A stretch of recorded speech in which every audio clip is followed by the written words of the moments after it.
So a couple of language things for you just to think about omitting. And like I said, really, a great deal,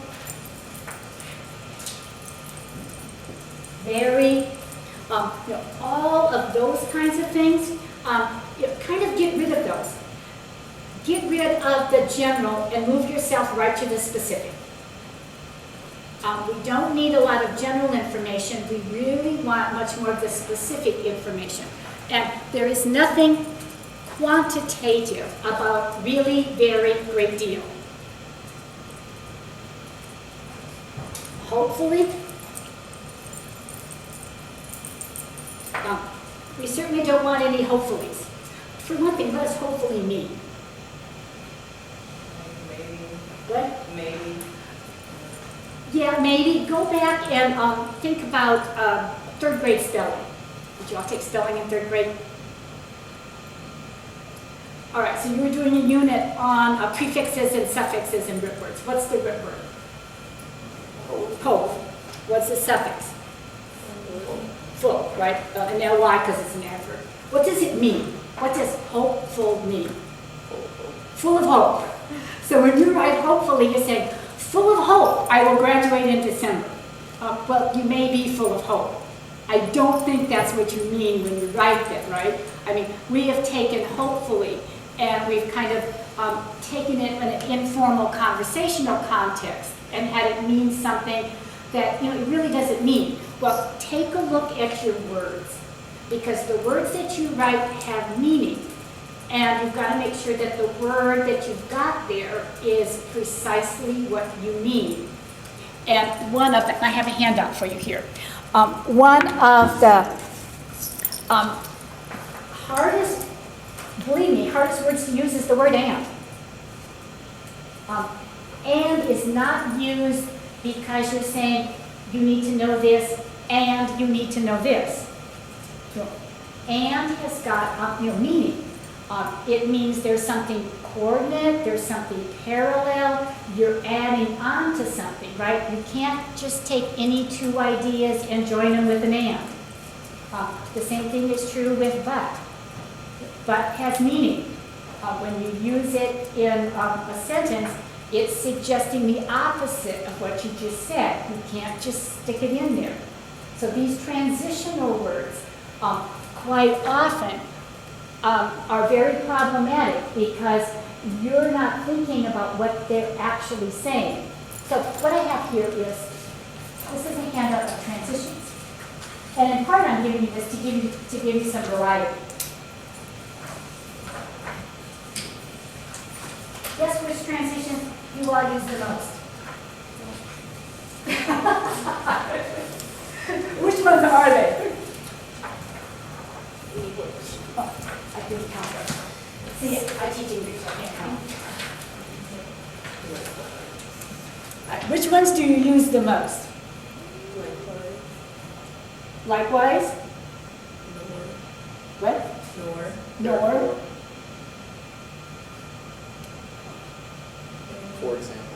For example? Thus. Thus. There. I can't tell you, sometimes I can be reading a paper and I will have 2 thuses and 3 therefores in a page. Exactly my response is, whoa, boy, those are heavy-duty words, right? You don't see them as being heavy-duty words. I mean, they are. They're therefore or thus. They are drawing conclusions, right? They're showing, I have told you a bunch of stuff, and now we can have a big pronouncement. You can't just sprinkle them in every other sentence or a couple 3 on the page. It's just way too many. You cannot draw that many conclusions, on a single page. So it gets to be kind of rough going here for a reader. Like I said, and it is a real issue. I see ands all the time that are joining just ideas because you say the reader has to know this and has to know this. It's got a particular meaning.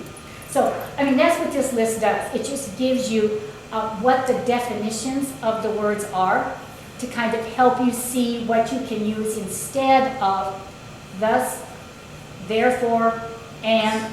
I would eliminate but from academic writing, and I would go with, what's the more formal word for but?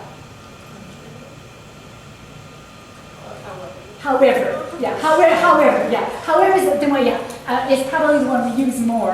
Yeah, you're right, it's got the contrary idea. So in contrast, right, contrary to. So any of these do you see as being problems? Do you know most of them?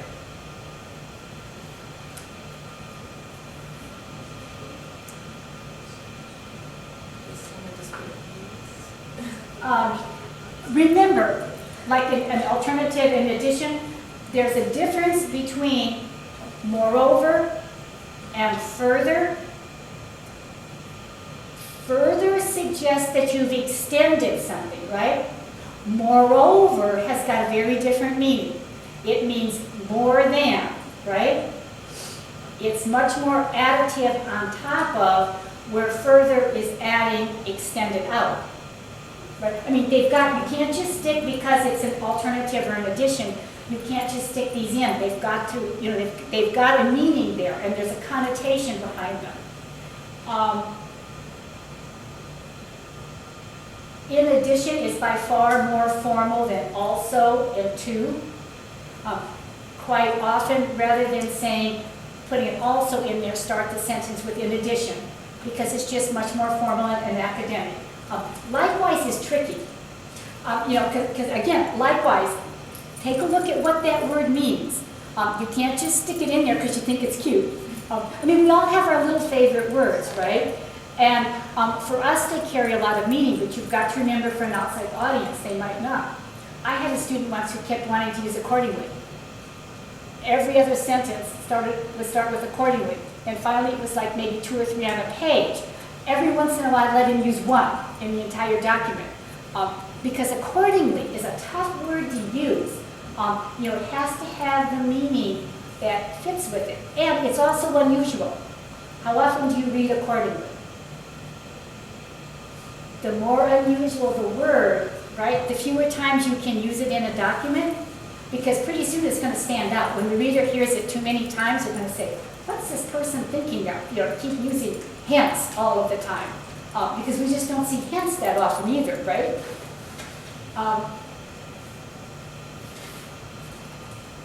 Let's see, the other ones that are, we don't use things like nonetheless, nevertheless, and notwithstanding very often at all, but they work very well if you're in the precise place where you need them, because they can very clearly then explain the relationship that you're establishing. And that's what these words do, is they establish relationship. Purpose. That's what happens when you get down to the end of here. That's the kind of transition that you're looking at, right? So you've got to this end, for this purpose, with this objective, to address this need. Right? That's a phrase that's used quite a lot when you get down to the point of where you're talking about the purpose of your research. To address this need, to extend this research. Right? That kind of phrase is used there a lot to get into yours.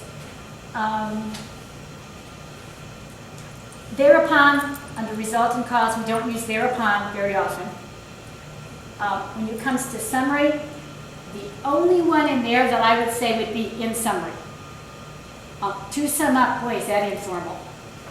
In brief, why would you want to say in brief something that you have just spent pages telling me? Right? Nothing like taking what you said and making it seem unimportant to say, oh, well, I could have told you this just so briefly. In sum, in short, all of those are so, or on the whole, they're also informal. You know, if you're going to have to use something, you know, use in summary. Repetition. Don't use any of those. I mean, don't repeat. As I have said, in other words, that is, to be sure, as has been noted, if you want to allude or refer to something you've already said, repeat it. But don't repeat it as a sentence. Repeat it as an introductory dependent idea. Remember, everything goes forward.